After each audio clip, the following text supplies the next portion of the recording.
Devagar. Aí, começou a gravar.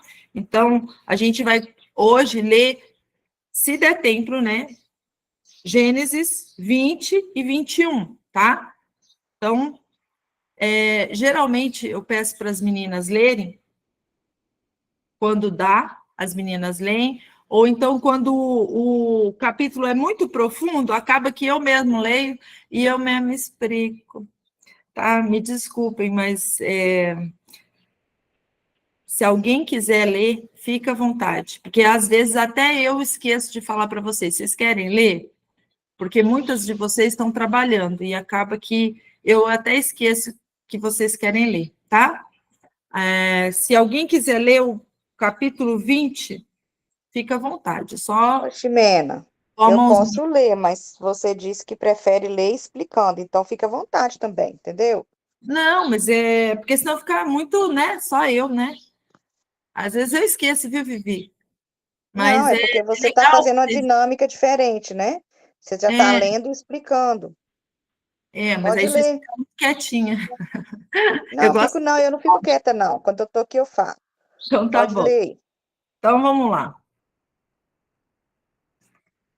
Abraão viajou dali em direção ao Neguev e viveu entre Kadesh e Shur. Eu estou lendo na Bíblia judaica, tá, gente? Então, às vezes, é por conta, vai dar um pouquinho variado aí, às vezes, numa Bíblia NVI, tá? E enquanto vivia como estrangeiro em Gerar, Gerar significa lugar de hospedagem, à noite, tá? Então, olha só, Abraão viaja no Negev, no deserto ali do Negev, vive entre Kadesh e Shur, e enquanto ele vivia como estrangeiro em Gerar. Então, ele estava se hospedando como estrangeiro em Gerar. Abraão dizia a respeito de Sara, sua mulher, lá em Gerar. Ela é minha irmã. Por isso, Abimeleque, rei de Gerar, enviou gente e levou Sara. Mas Abimeleque significa meu pai é rei. E quem era Abimeleque? Tá? A gente olhar aqui, eu vou compartilhar com vocês. Abimeleque. Compartilhar. Vou pegar aqui. Vamos lá. Abimeleque aqui, em hebraico, significa o pai é rei, ou o rei é o pai. Era um filisteu. Filisteu, eles creem no mesmo Deus de Abraão? Não. Eles eram pagãos, tá? Então, esse rei, ele era filisteu, e nos dias de Abraão e Isaac, e também o nome dele pode se tratar de um título, tá? Entre os filisteus, como o faraó, por exemplo, no Egito, tá? Abimeleque significa como se fosse faraó. Então, não era talvez o nome, mas sim um título. E só para pontuar, ele não cultuava o mesmo Deus, tá? Esse é o ponto básico, o princípio básico. Aí, Abraão chega nessa região dos filisteus e fala assim: ela é minha irmã. Sara significa princesa, mulher de Abraão. Por isso, Abimeleque fala para buscar Sara. Deus, no entanto, aparece a Abimeleque em um sonho, certa noite, e lhe disse: você está à beira da morte por causa da mulher que pegou, pois ela já é mulher de outro.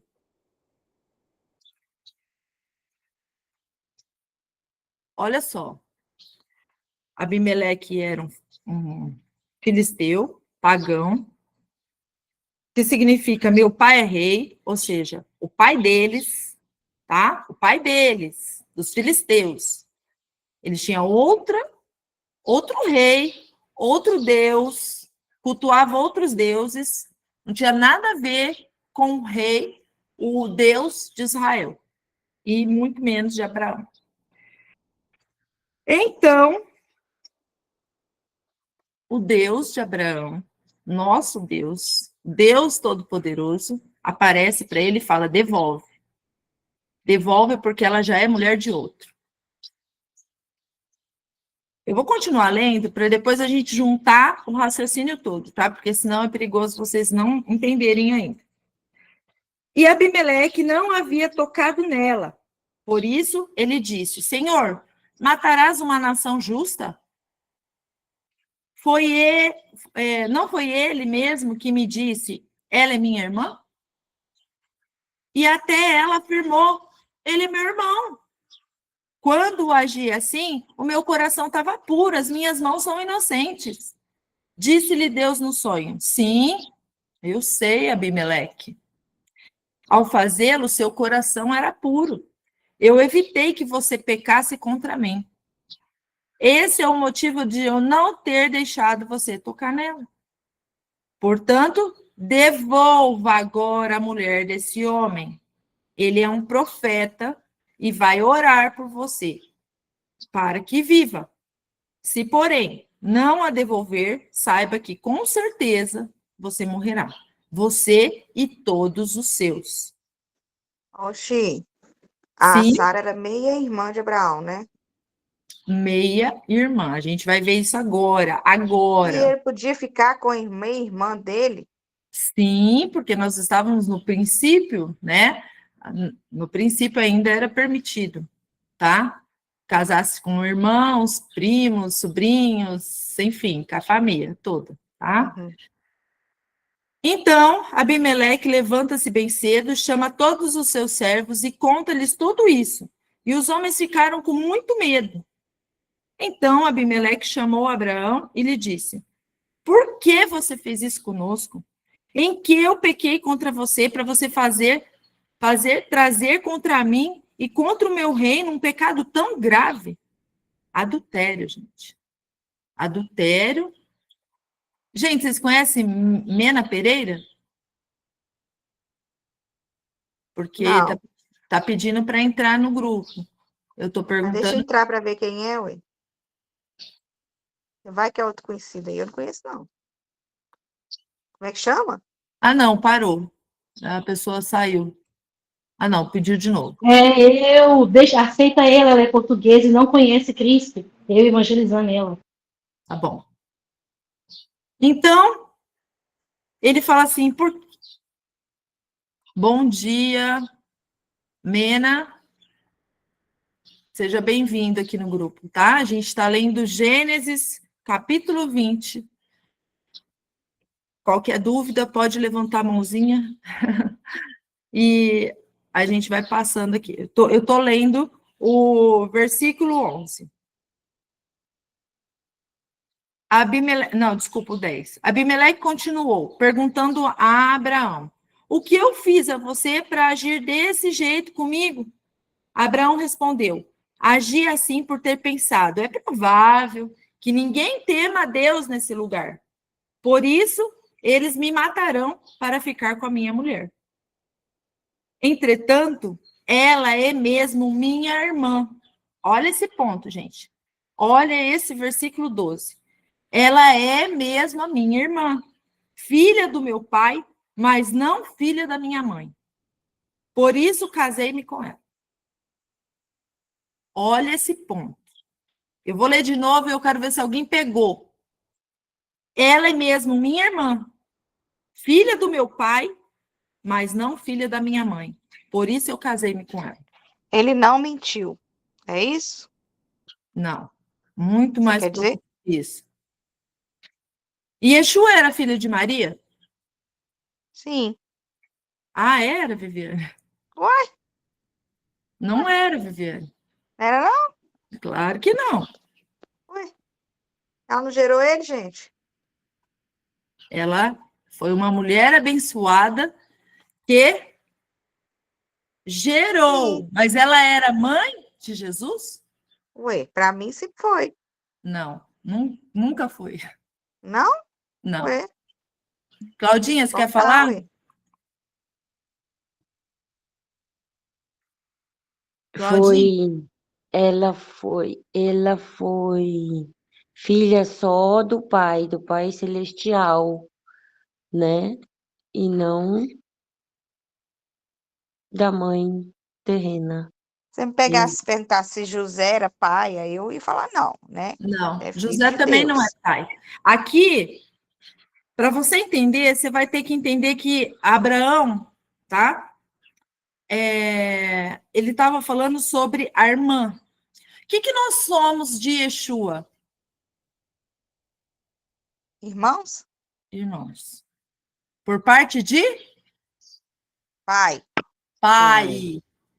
O que Abraão estava falando aqui da irmã dele? Por parte de Pai. pai. Mas não é filha da minha mãe. E Yeshua não tinha Maria como mãe.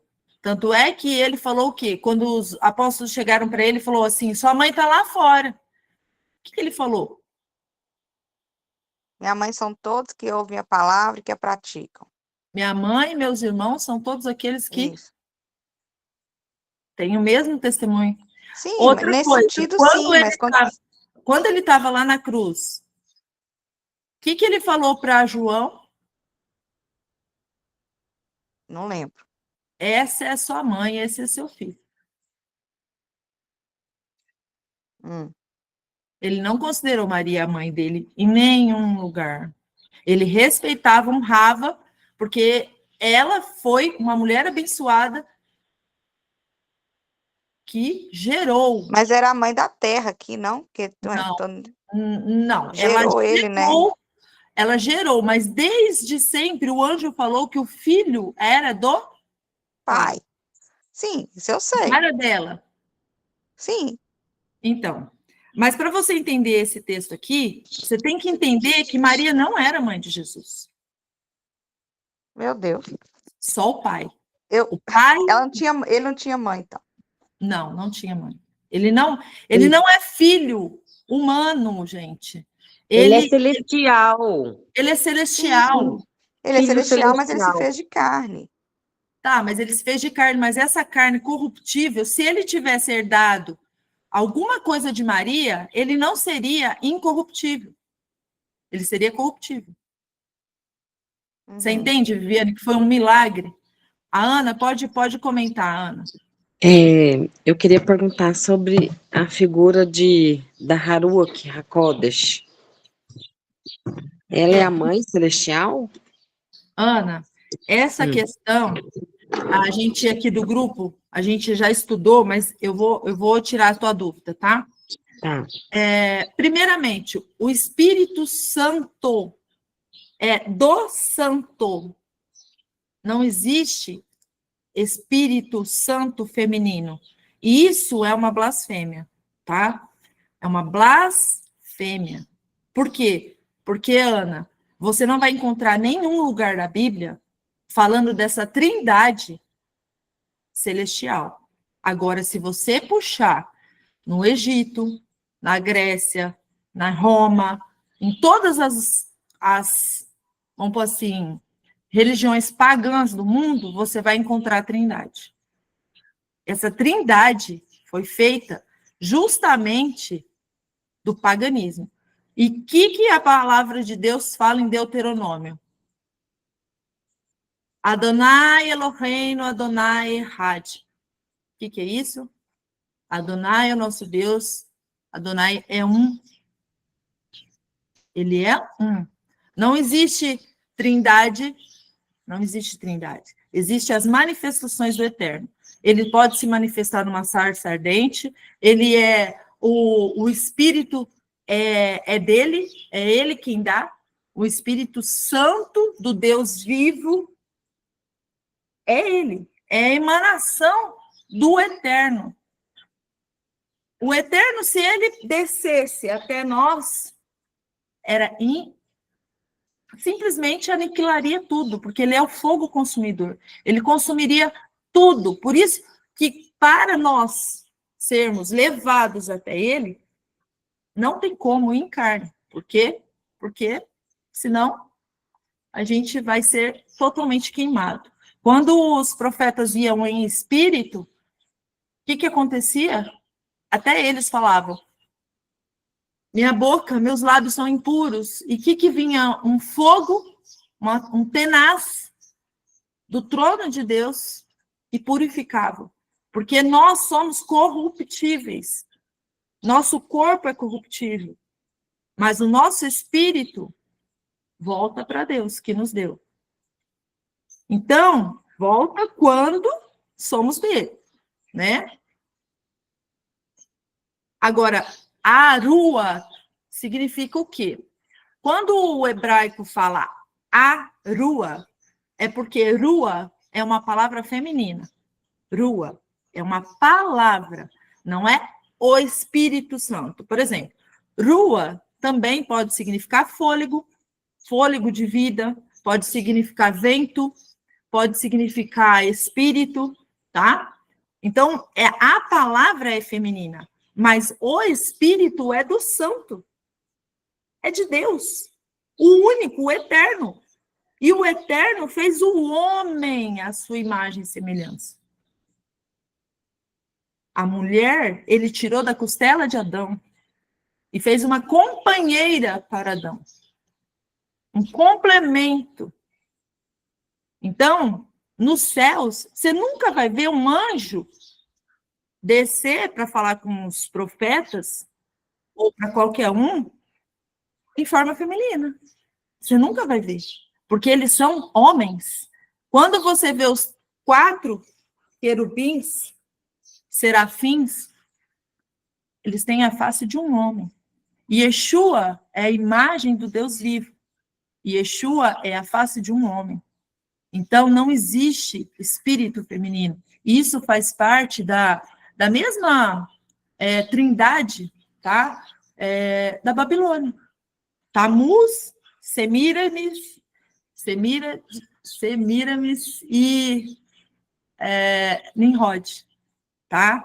Então, isso vem do paganismo, Ana.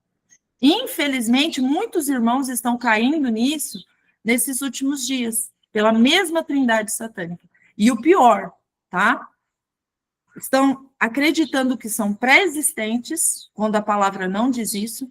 Estão acreditando que existe semente da serpente, quando a palavra em Gênesis 4, que a gente estudou aqui, já no primeiro versículo fala assim, olha, Adão se relacionou sexualmente com Eva, sua mulher, e ela engravidou e deu à luz Caim. E disse, adquiri um homem da parte de Adonai, de Yud-Rei Vav-Rei, o Eterno.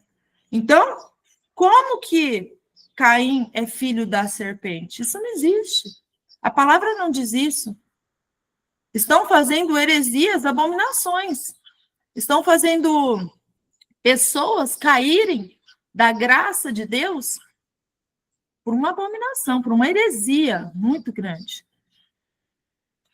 A mesma coisa, o Espírito Santo feminino. O Espírito Santo feminino, na verdade, é a rainha dos céus. E a rainha dos céus, em Jeremias, é o quê? Idolatria, abominação. Abominação. Então, não existe, Ana, não existe. Isso aí, infelizmente, faz parte da apostasia dos últimos dias, em que o homem da iniquidade, ou seja, já está entre nós. Já existem muitos anticristos entre nós, e que estão levando essas doutrinas de demônios, infelizmente, para muitas pessoas. E as pessoas estão acreditando por não estarem lendo a palavra de Deus. Mas, assim, eu entendo você, porque isso já foi motivo, assim, de estudos nossos aqui. Muita gente estava em dúvida disso. Por quê? Porque as pessoas que estão pregando isso, elas usam muito o hebraico. Usam muito. Mas só que as pessoas não entendem que eles estão usando cabala mística. O misticismo dos judeus, eles estão levando para as pessoas. E as pessoas estão caindo no misticismo da cabala, que é uma abominação para Deus. Tá? Então, quando fala aqui no versículo 11, no versículo 12, ela é mesmo minha irmã, filha do meu pai, mas não filha da minha mãe, por isso casei-me com ela. E Yeshua vai fazer o que conosco? Ele não vai se casar com a noiva? As bodas do cordeiro não vai acontecer com os irmãos dele?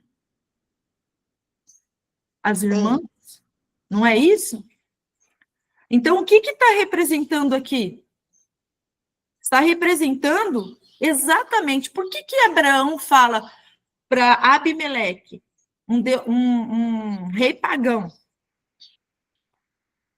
ela é minha irmã, porque ele tinha medo que aquele lugar não temesse a Deus e ele morresse pela esposa. E não foi isso que aconteceu? E Yeshua, nosso irmão, ele vem, se esvazia da glória, vem como irmão aqui nessa terra, em carne, como irmão, nosso irmão mais velho, né? Ele vem como irmão, fala que é o nosso irmão. Por quê? Porque vão matá-lo. Matando ele, ele se torna o noivo para se casar com a noiva. Com a noiva. Ele se casa com ela. Aí, quando ele fala assim, ó, quando Deus me fez sair da casa do meu pai, tô lendo 13, tá? Disse a ela, faça-me esse favor. Aonde formos, diga a meu respeito. Ele é meu irmão. Quando Yeshua sai da casa do pai, destituído, ó, perdão, meu pai, destituído não. Esvaziado da glória, Yeshua sai da casa do pai. E ele fala o quê para a noiva? Fala que vocês são meus irmãos. Nós somos irmãos? Não, nós somos a noiva. Mas ele, em carne, enquanto ele estava esvaziado da glória, nós éramos o quê? Irmãos. Vocês entendem isso, gente? A profundidade disso? Vocês estão entendendo? Por favor, fala que sim ou que não. Senão a gente volta. Vocês estão entendendo? Porque isso é muito profundo mesmo, tá? Abimeleque, ele representa o reino pagão, todo o paganismo desse mundo. Gerar, aonde esse rei era rei dessa cidade de Gerar, significa que nós estamos aqui em hospedagem à noite. O que significa isso? Nós estamos aqui nessas trevas aqui, tá? Nessas trevas. E por a maioria não fazer a vontade de Deus, não temer o Deus vivo nesse lugar aqui onde a gente está, então Yeshua morre por nós, nos chama de irmãos. Yeshua não é filho de Maria, mas é filho do Pai. Nós somos irmãos por pai, mas não da mesma mãe. E Yeshua volta como rei dos reis, senhor dos senhores, e se casa com a noiva. Aí sim, ele vai se chamar, vai ser o marido. Entende como é profundo isso aqui? Aí o 14. Abimeleque pegou as ovelhas, pegou gado, pegou escravos, escravas, e deu a Abraão, e devolveu-lhe Sara, sua mulher. Olha o que Abimeleque deu. Ovelhas, escravos e escravas. E deu para Abraão e devolveu Sara, a princesa, a sua mulher. O que nós seremos? Reis e sacerdotes com Cristo. Não é isso que está na palavra? Segura a sua coroa. Guarda o que tens, para que ninguém vos tire. Vocês são princesas, vocês são amadas.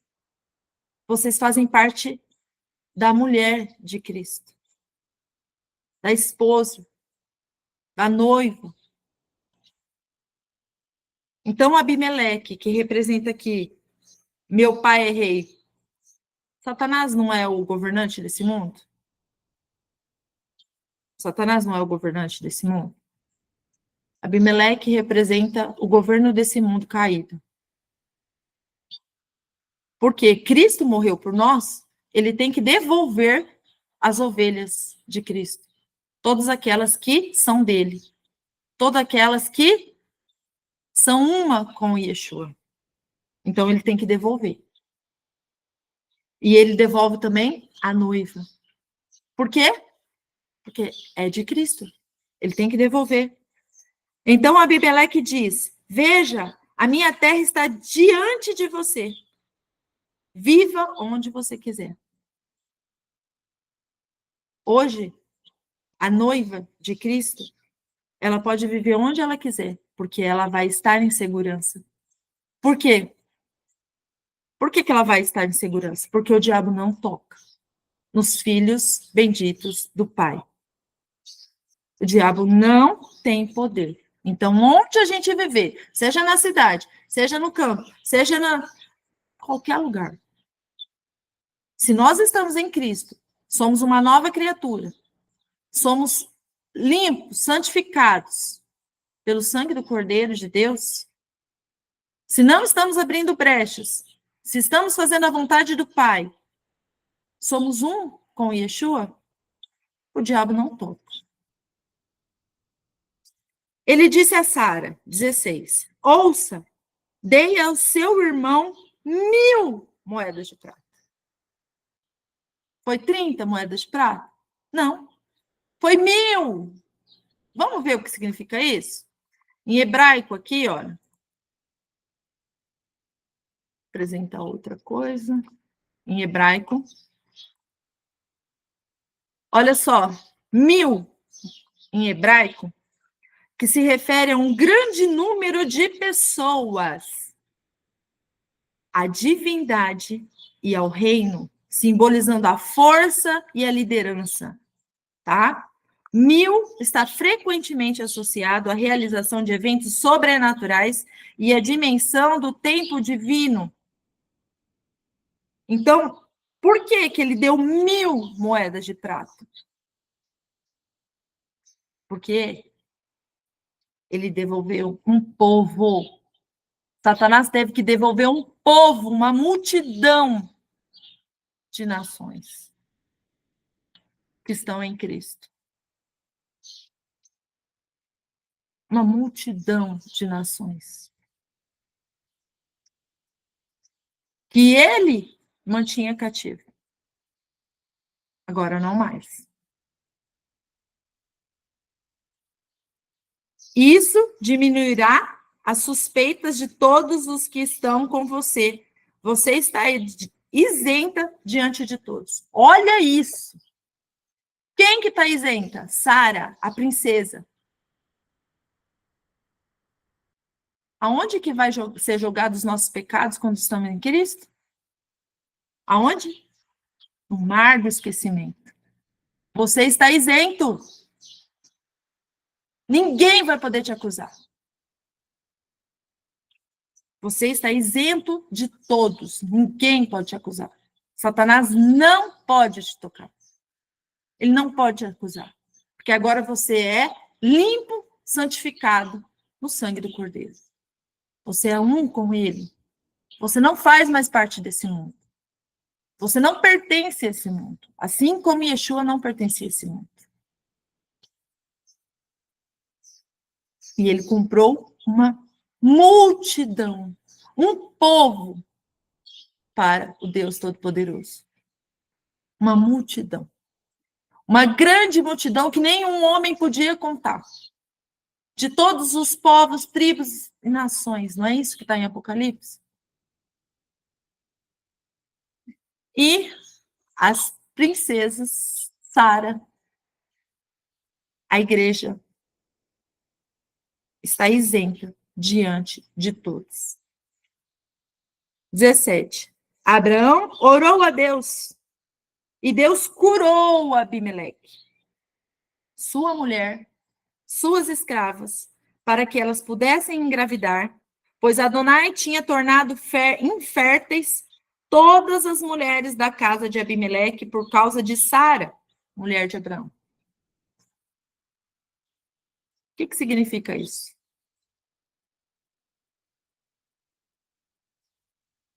Alguém sabe?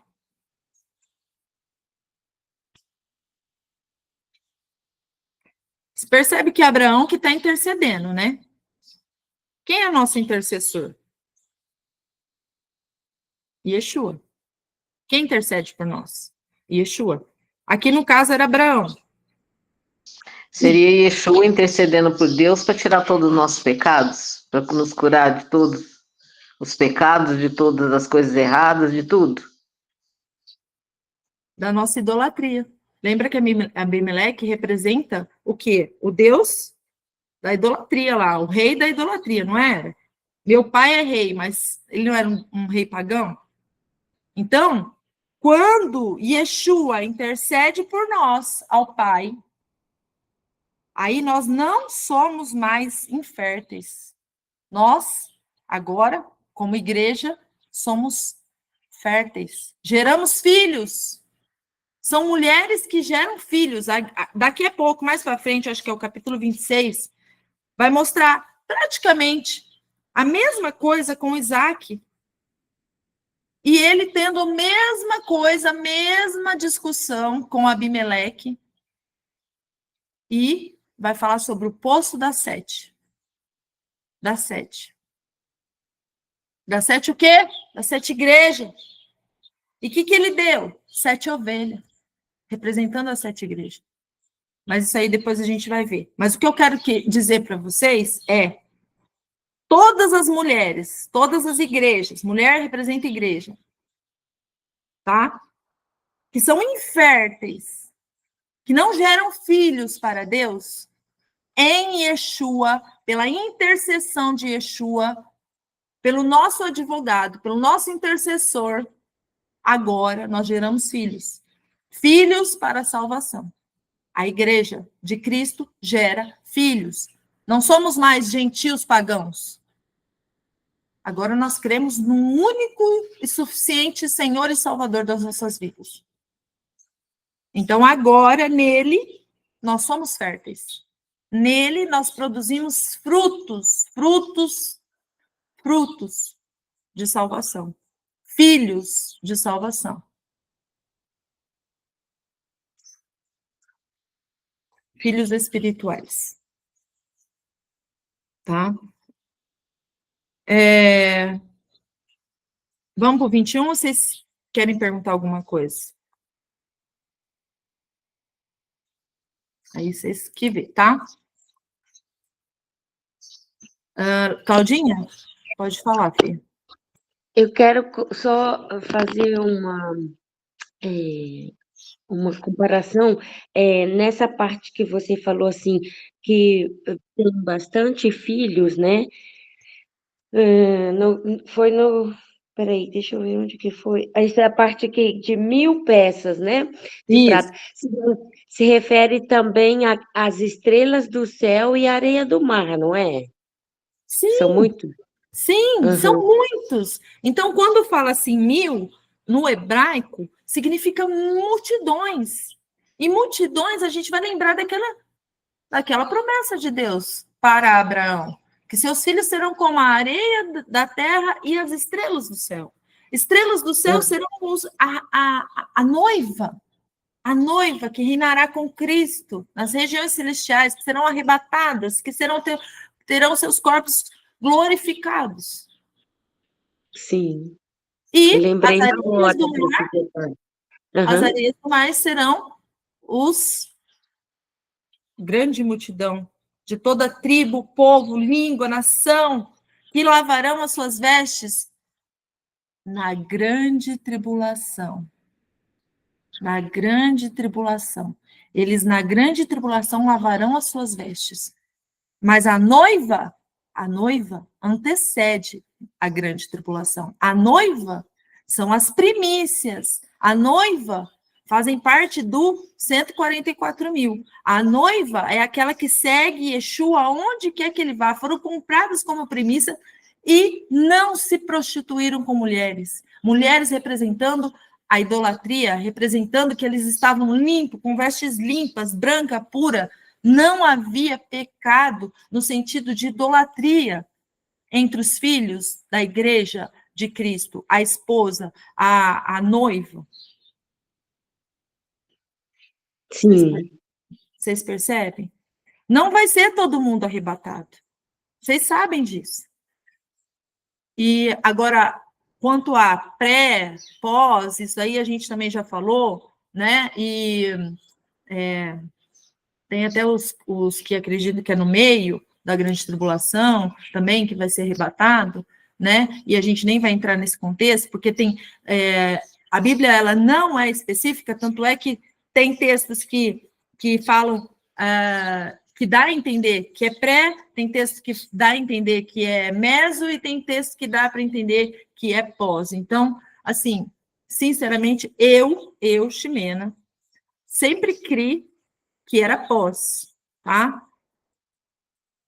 Hoje eu tenho minhas dúvidas, então eu prefiro não falar sobre isso, porque só Deus sabe, eu vou ficar na minha.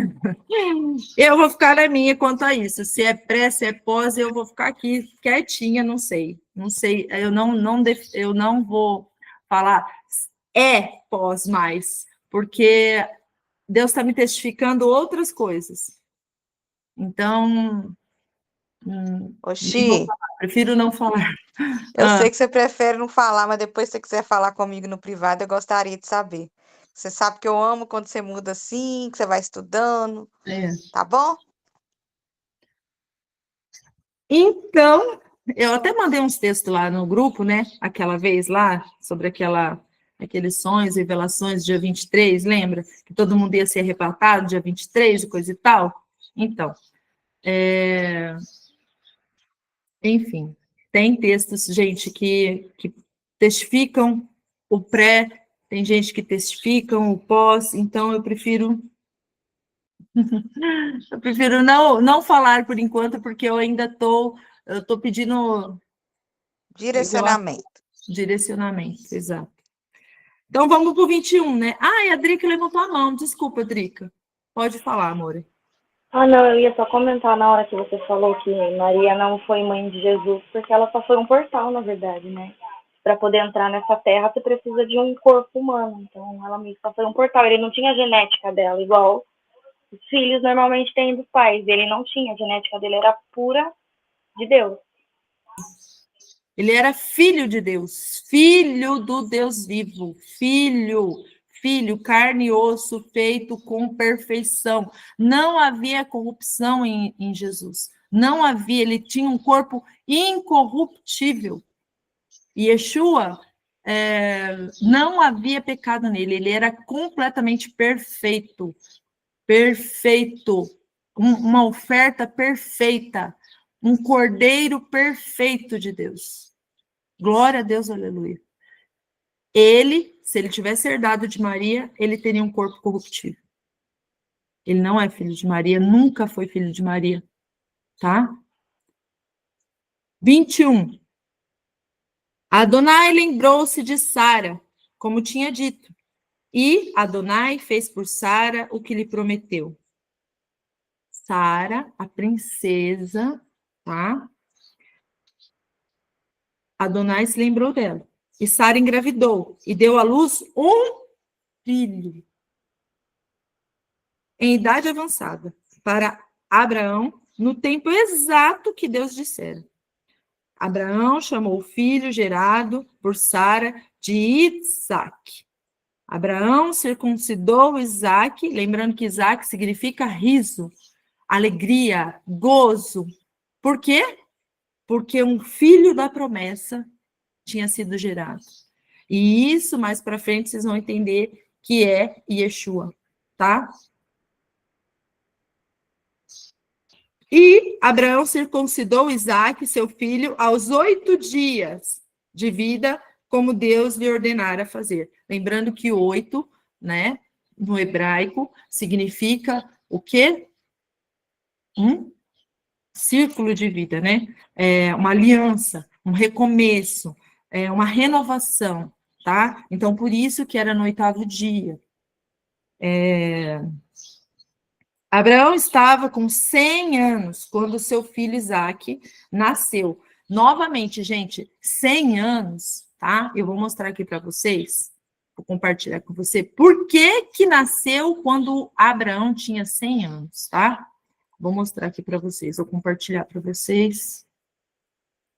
Aqui. 1000, eu tinha visto, né? Agora vamos ver 100. 100, significado hebraico, tá?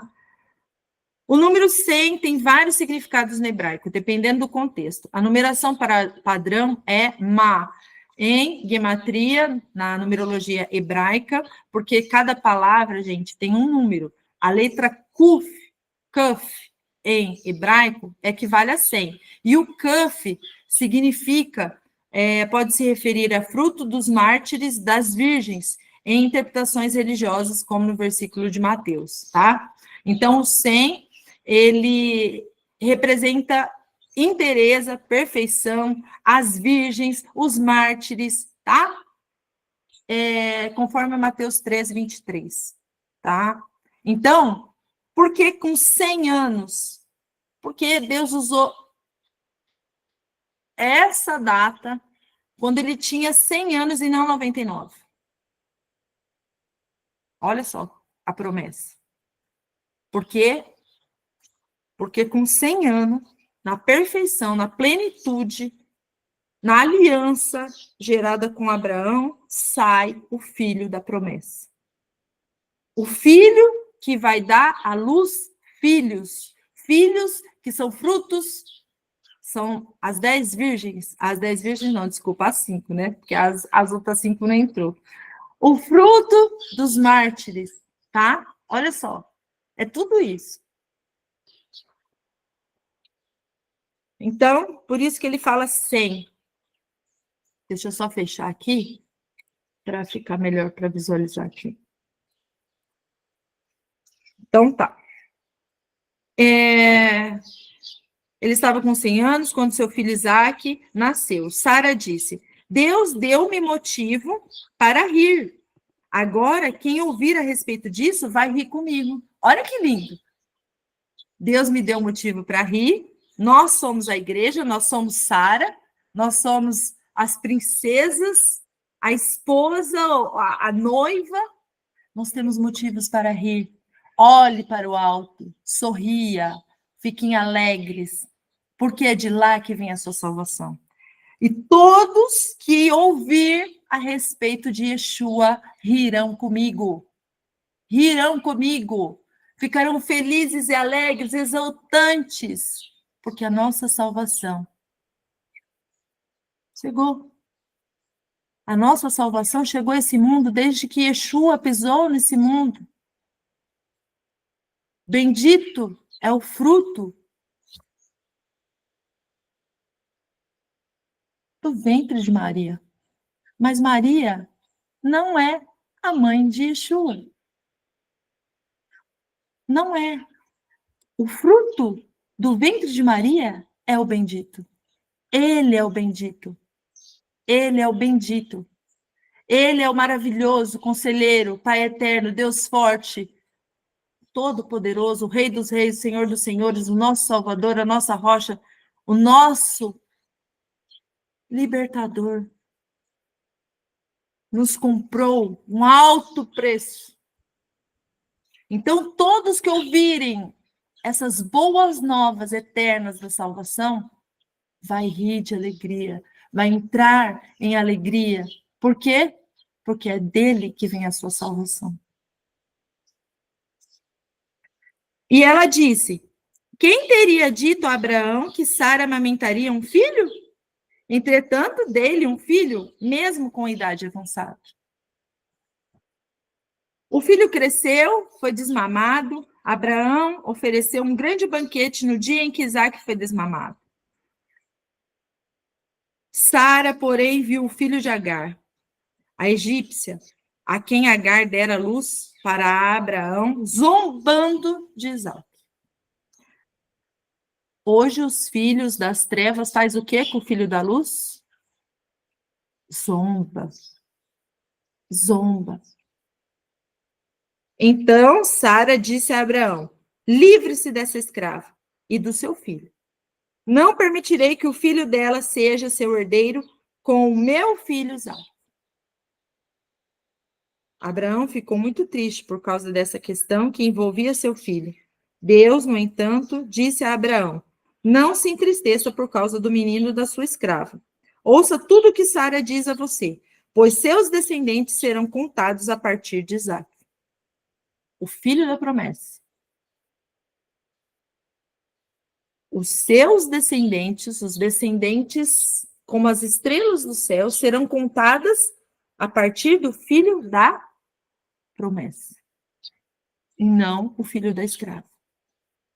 Eu, porém, também farei uma nação do filho da escrava, porque ele descende de você. Entende?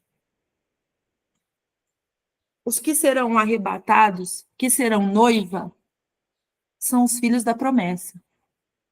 Os que são uma grande multidão, do qual o Pai também vai dar salvação, porque ele é grande misericórdia, grande benevolência, vagaroso em irar-se. Ele também vai dar salvação para os filhos da escrava, mas não serão os filhos da promessa. Percebe o que está falando aqui? Vocês percebem o que está falando aqui?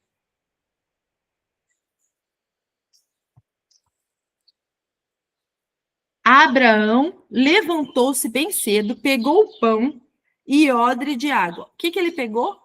Pão e água. E deu a Agar, colocando sobre o ombro dela, e o filho então mandou embora. O que ele deu? Pão e água. E Yeshua, o pão da vida. Quem beber dessa água nunca mais terá sede. E mandou ela embora. Depois de partir, ela perambulou pelo deserto. Pode falar, Patrícia. Você pode concluir aí sua linha de raciocínio, daqui a pouco eu falo, mas é sobre esse versículo que você acabou de ler. Então fala. Pode falar. Quando eu li esse versículo aqui, me trouxe muito as provisões divinas, porque Deus, ele disse a Abraão para ele não ficar preocupado com o rapaz e nem com a serva dele, porque o próprio Deus, ele ia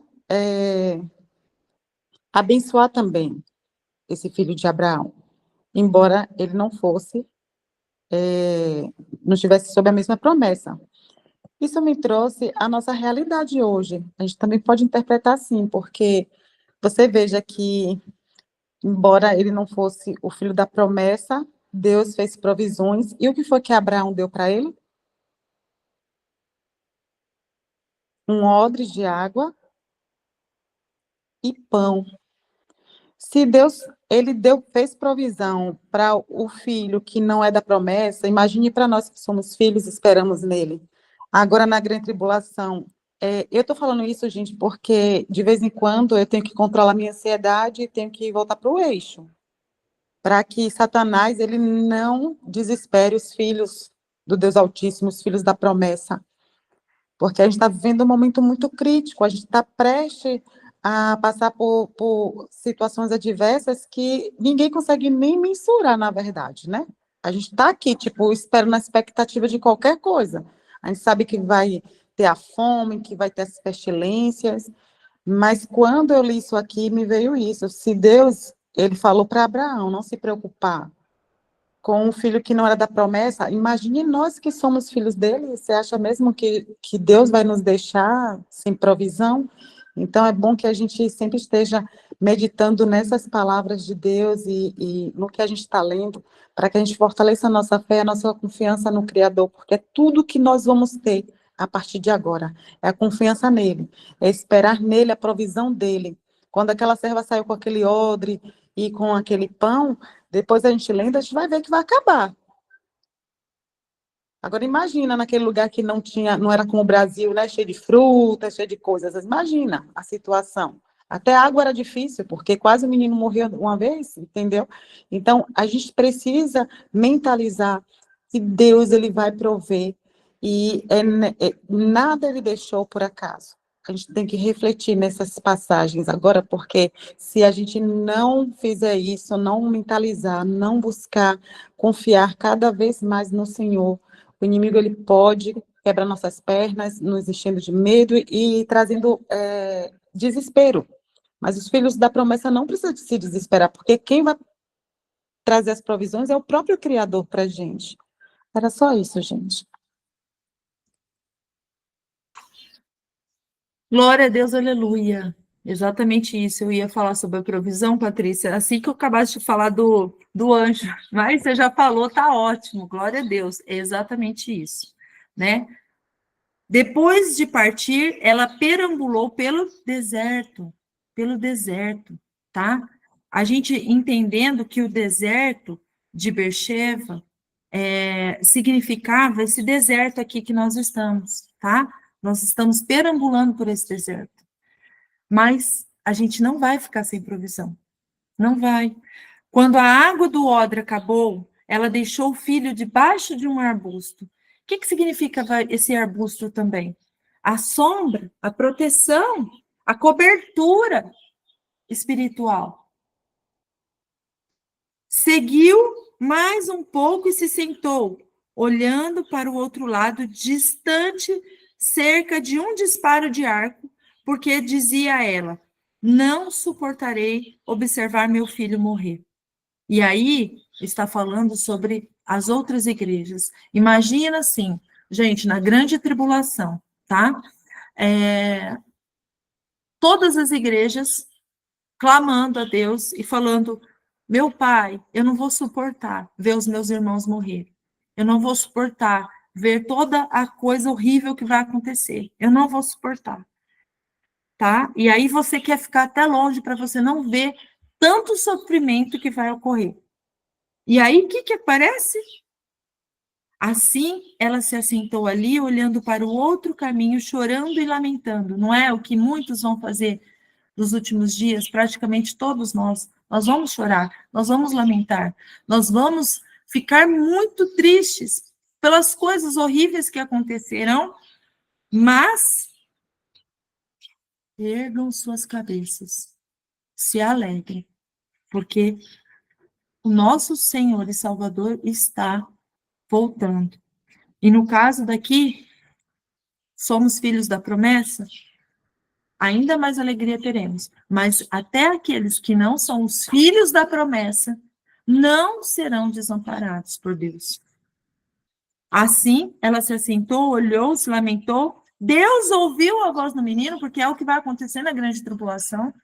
Essas igrejas que hoje estão muito apostatadas, tá? Elas estão muitos. O que Jesus falou lá em Apocalipse das 7 igrejas? Vocês têm que se corrigir. Olhe para trás. Volte para o primeiro amor. Se corrija. Se arrependa. Compre de mim colírio. Compre de mim ouro refinado. Aí, quando há o choro, há a lamentação, a grande tribulação gera o quê? Filhos. A grande tribulação gera filhos. Quando há o choro, o lamento, o clamor se levanta, as nações se levantam e começam a clamar e pedir: Deus Todo-Poderoso, sê conosco. Aí o que acontece? Deus ouve o choro, a voz dos filhos. E ele ouviu a voz do menino. E o anjo de Deus a chamou desde o céu e lhe disse: que há de errado com você, Agar? Não tema, pois Deus ouviu a voz do menino na situação presente. Ouviu a voz dos filhos. Levante-se, erga o menino e segure-o com firmeza na sua mão. O que as igrejas vão ter que fazer? Erguer os seus filhos com firmeza. A grande tribulação vai ser terrível, mas vão ter que segurar firme na mão deles e falar: irmãos, vamos orar, vamos jejuar, que Deus é conosco, Ele será conosco, Ele vai nos ouvir, Ele vai ouvir o nosso clamor, pois farei dele uma grande nação. E aqui também fala sobre os ismaelitas, tá? Porque aqui está falando de Agar e Ismael também. Não só na grande tribulação, que esses filhos vão ser gerados, mas também está falando de uma grande nação, de Ismael. Lembrando que hoje a representação dos ismaelitas são o quê? Os muçulmanos, tá? Os muçulmanos são os ismaelitas e eles se consideram filhos do pai Abraão. Não é assim que eles falam? Quais são as 3 religiões que se consideram filhos de Abraão? Filhos da fé de Abraão. Os muçulmanos, os judeus e os cristãos, tá? Então, Deus abriu-lhe os olhos. Olha que lindo isso. Deus abrirá os olhos desses filhos na grande tribulação. E ela viu uma fonte de água. Quem é a fonte de água viva que brota da rocha? Yeshua. Yeshua. Muito bem. Então Deus abre os olhos para que eles possam ver e provar dessa água viva. E quem provar dessa água nunca mais terá sede. E ela viu essa fonte de água. Então ela foi, encheu a pele com água e deu a água para o menino beber.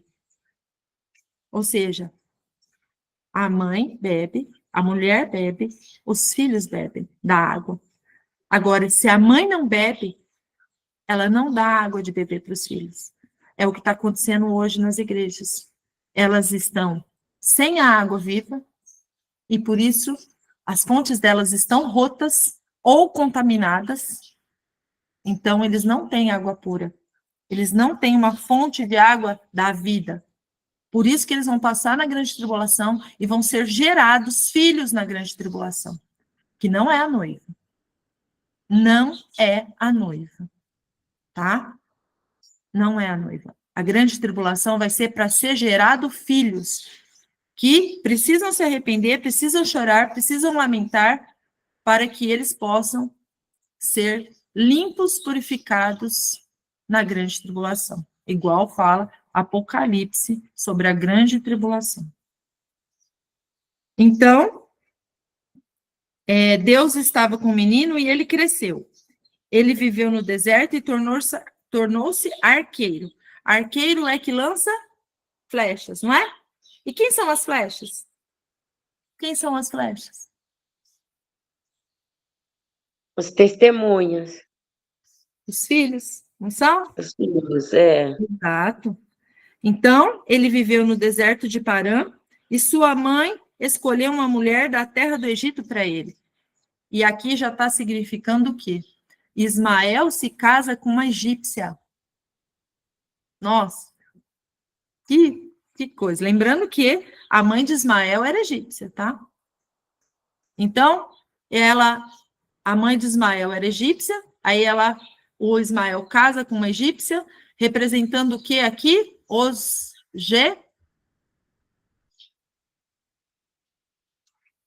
gentios. Os gentios.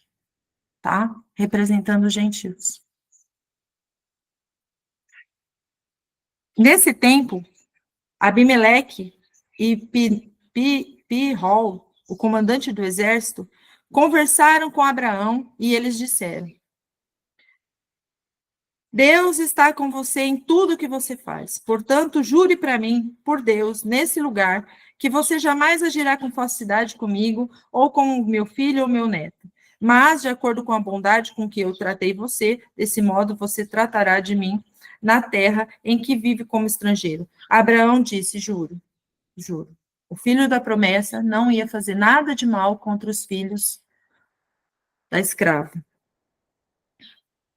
Abraão reclamou com Abimeleque a respeito de um poço do qual os servos de Abimeleque apoderaram-se.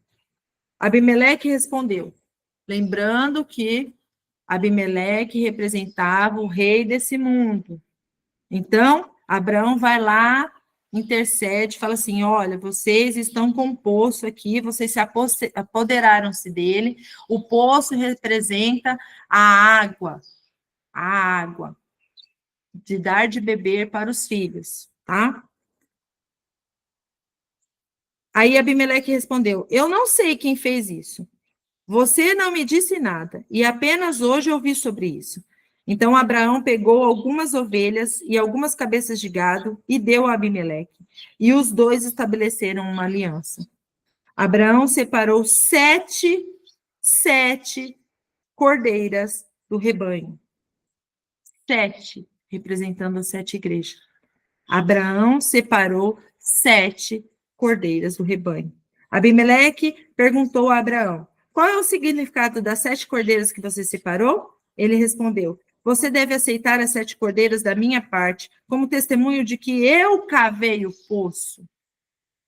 Esse é o motivo de esse local ter sido chamado Bershiva, o poço das 7, um poço de juramento.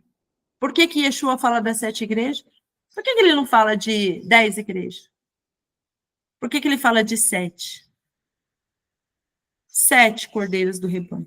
7 igrejas, 7 mulheres. Você sempre vai ver isso na Bíblia. Representando as 7 igrejas. A aliança de Deus com as 7. Representando que esse poço, o poço de juramento,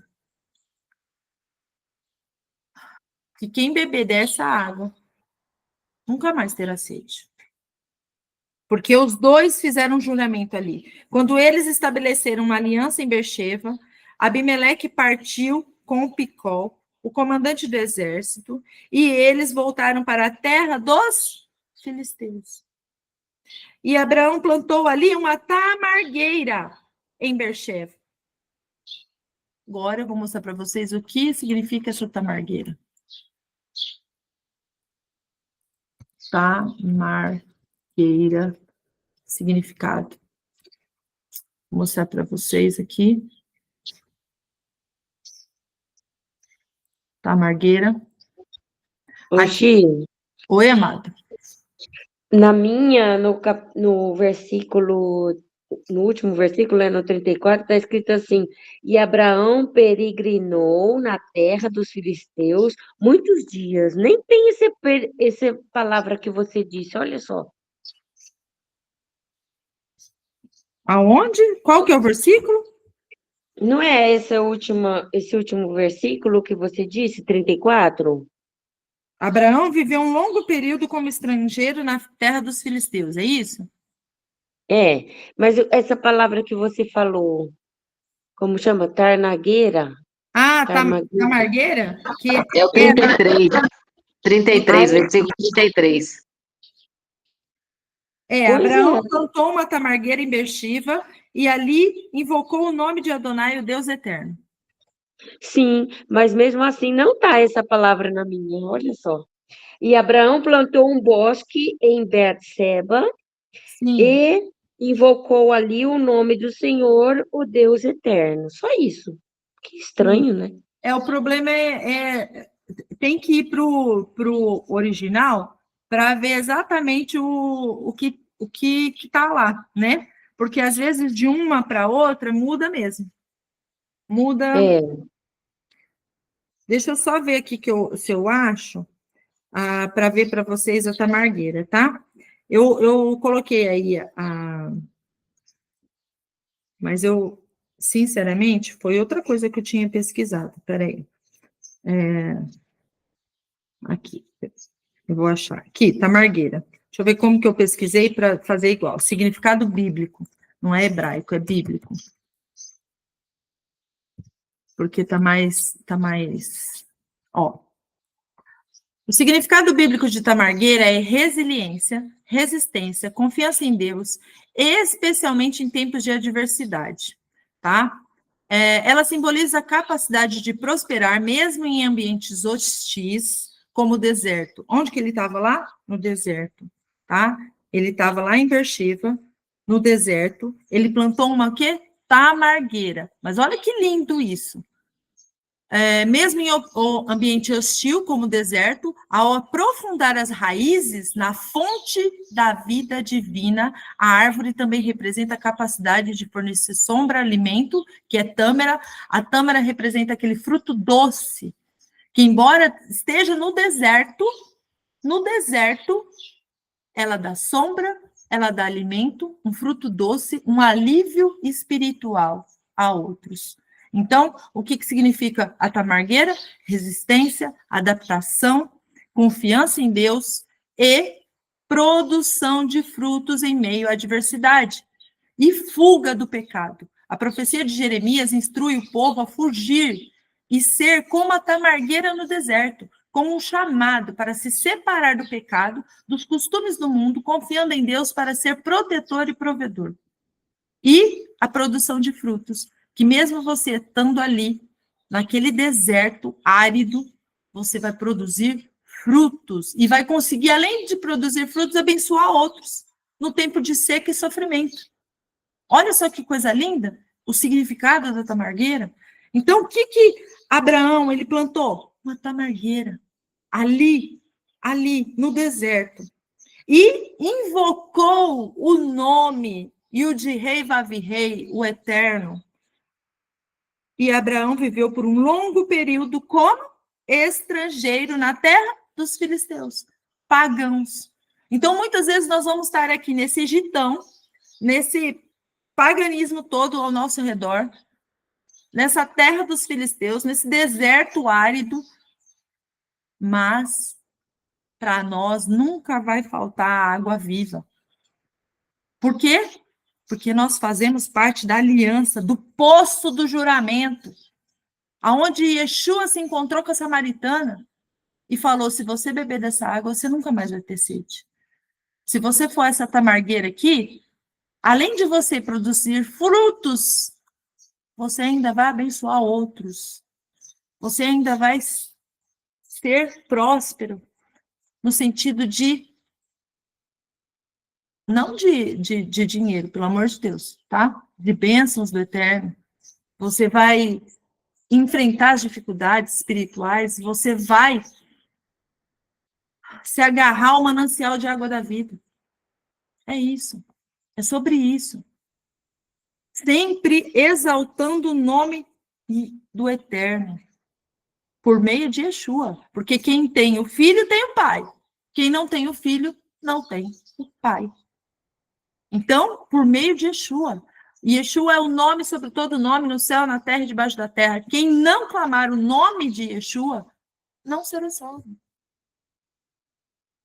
Então, isso representa que você está participando da fonte da água da vida, da fonte da aliança eterna de Deus com a humanidade, da fonte da aliança eterna de Deus com Abraão, filho da promessa, e Yeshua.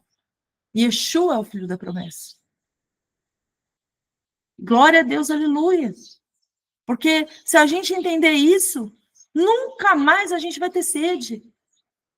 Por quê? Porque a gente já tem o pão vivo, o pão sem fermento, já temos a fonte de água pura, cristalina. Nós já temos o vinho doce que nos foi dado. E, a partir daí, nós não teremos mais fome e nem sede, porque somos alimentados espiritualmente por aquele que nos comprou. Aleluia, aleluia. Meus irmãos, é isso. Querem falar alguma coisa? Querem perguntar alguma coisa? Glória a Deus. Todas as coisas. Que nós sejamos, então, como a tamargueira. Olha que coisa linda. Nós sejamos como a tamargueira, que dá frutos doces e sombra e refrigério para aqueles que estão sedentos. Glória a Deus. Certinho? Ninguém vai querer falar? Então, vamos encerrar? Também já são 9h05, né? Parar a gravação, então.